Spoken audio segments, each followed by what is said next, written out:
Si DICT Undersecretary Jeffrey E.N.D. Magandang hapon po, Yusek. Magandang hapon.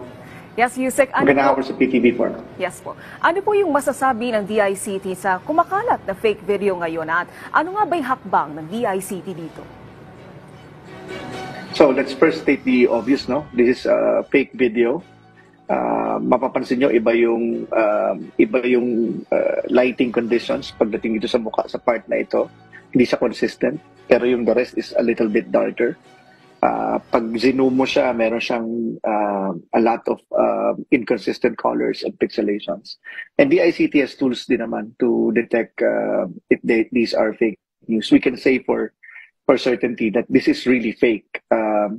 In fact, we tried putting a different face just to check if it is consistent with our theory na fake, no? At napapansin namin, naging nga namin yung mukha ni Pope Francis. At very consistent siya na this area here was actually just parang edited and pasted. And we did it only for 10 minutes. Kung gusto niyo i-demo, pwede pa namin i-demo. No? So this is really fake. That's the first part. Yung part na sinasabi mo, ano tinatanong namin, we are already communicating with Facebook kung saan ito nanggaling, and they are now reviewing so that they can take down these fake postings. We already talked to YouTube kasi may kakaunting mga lumabas sa YouTube, and they're taking it down right now. We also talked to TikTok about this, and we're consistently discussing with them kung anong dapat gawin. And also, we would like to remind everyone that this is, posting this can be is by itself illegal. It is punishable by Republic Act 10175 because you're willingly trying to spread false utterances or just to say misleading information already. So yan po yung mga hakbang na ginagawa natin, at tayo naman kailangan natin makipag-ugnayan syempre sa ating law enforcement agencies, NBI, PNP, and we'll provide them all the technical information that we have. Mag-ingat po yung publiko sa mga ganito. Alam nyo, meron naman mga tools online para ma-check ninyo kung this is fake or not. For example, i-search nyo lang po one word, fake image.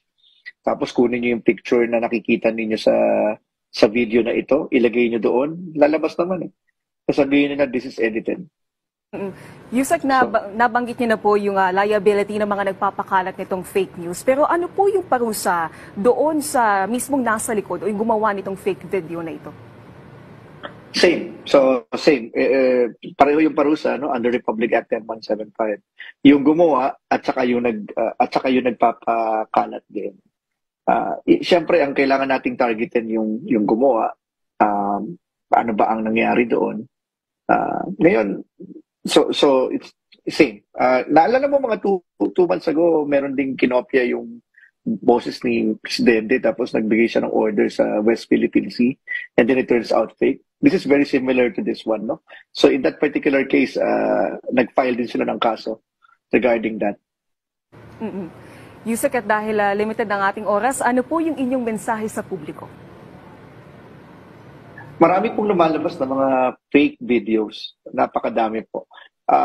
May mga media personalities na kunyari nagbebenta ng rosaryo, merong nagbebenta nga ng para sa lalaki na mga pills, or whatever, parang vitamins. So maging mapagmatsyag po tayo sa ating mga paligid at tingnan po natin yung katotohanan sa likod ng mga nagpapakalat na ito. Very, very, very scrupulous. Like I said, these tools are, although we have more professional tools, but these tools are readily available online. You can check it using online tools para malaman ninyo na this is really fake. Pag po tayong maniniwala sa mga ganitong,